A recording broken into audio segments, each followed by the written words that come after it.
Assalamualaikum warahmatullahi wabarakatuh. Di sini kami dari kelompok 3 ingin memaparkan hasil diskusi yang telah kami diskusikan, yaitu tentang skala penilaian. Baik, yang pertama ada pendahuluan. Evaluasi pembelajaran merupakan komponen yang sangat penting dalam pendidikan, karena komponen ini mengatur sejauh mana tujuan pembelajaran tercapai. Salah satu instrumen yang sering digunakan adalah skala penilaian, yang menilai tentang aspek afektif dan psikomotorik secara sistematis dan juga objektif. Nah, skala penilaian dianggap sangat lebih deskriptif dan informatif, karena membantu pendidik atau pengajar memperoleh gambaran komprehensif yang akurat tentang perkembangan peserta didik. Dan ini bermanfaat dalam pelaporan hasil belajar dan memberikan umpan balik konstruktif guna meningkatkan proses pembelajaran. Nah, menurut Ari Kunto 2018, evaluasi pendidikan bertujuan untuk mengukur efektivitas program pendidikan, untuk mengetahui pencapaian tujuan pembelajaran dan mendukung perbaikan yang diperlukan. Evaluasi mencakup pengumpulan data konkret untuk menilai tingkat penguasaan materi serta mengerti motivasi, kecakapan, minat, dan juga bakat oleh murid. Nah, pembahasan masalah atau rumusan masalah di sini kita menggunakan 4 rumusan masalah. Yang pertama yaitu apa yang dimaksud dengan skala penelitian, yang kedua adalah apa fungsi dan manfaat skala penelitian dalam proses evaluasi pembelajaran, yang ketiga ada apa saja jenis-jenis skala penilaian yang dapat digunakan untuk menilai hasil belajar peserta didik atau murid. Kemudian yang terakhir adalah bagaimana kelebihan dan kekurangan skala penilaian dan penerapannya pada proses pembelajaran. Selanjutnya masuk kepada pembahasan. Ari Kunto mendefinisikan bahwa skala penilaian suatu daftar yang berisi sejumlah pernyataan atau aspek yang hendak dinilai. Kemudian penilaian memberikan tanda pada kategori atau nilai tertentu sesuai dengan keadaan objek yang dinilai. Bentuknya bisa berupa daftar aspek atau indikator yang akan diamati seperti disiplin, kerjasama, atau keaktifan. Penilaiannya bisa berupa angka, simbol, atau deskripsi. Dengan adanya kategori ini, guru tidak lagi memberikan penilaian berdasarkan kesan umum, melainkan berdasarkan skala yang sudah jelas. Skala penilaian ini menghasilkan data yang berupa angka mentah dan kemudian diinterpretasikan secara kualitatif. Hal ini menjadikan instrumen tersebut fleksibel, karena dapat diterapkan dalam berbagai situasi penilaian dan mudah untuk dianalisis. Nah, selanjutnya masuk pada fungsi dan manfaat skala penilaian. Skala penilaian berfungsi sebagai alat ukur untuk memungkinkan pendidik atau peneliti untuk beberapa hal, yaitu yang pertama, mengklarifikasikan kualitas atau tingkat pencapaian peserta didik atau objek penilaian secara terukur. Yang kedua, menyediakan standar untuk penilaian agar hasilnya lebih terarah dan konsisten. Yang ketiga, membantu guru untuk memberikan umpan balik yang tepat. Dan yang terakhir, menjadikan dasar dalam pengambilan keputusan seperti menentukan kelulusan, perbaikan, atau peningkatan kualitas pembelajaran. Nah, selanjutnya masuk pada manfaat dari skala penilaian ini. Yang pertama, objektivitas penilaian dengan adanya standar dan rentan nilai yang jelas, sehingga penilaian tidak bersifat subjektif semata. Nah, yang kedua, kemudahan interpretasi hasil, karena skala mengubah pengamatan menjadi angka atau kategori yang mudah dipahami.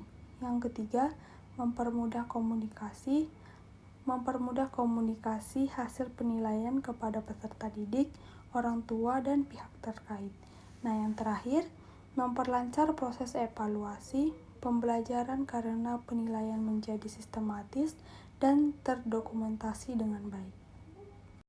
Baik, saya akan menjelaskan jenis-jenis skala penilaian. Yang pertama yakni skala nominal. Skala ini digunakan untuk mengelompokkan data ke dalam kategori-kategori tertentu tanpa adanya tingkatan atau urutan, seperti jenis kelamin, status perkawinan, ataupun warna kesukaan.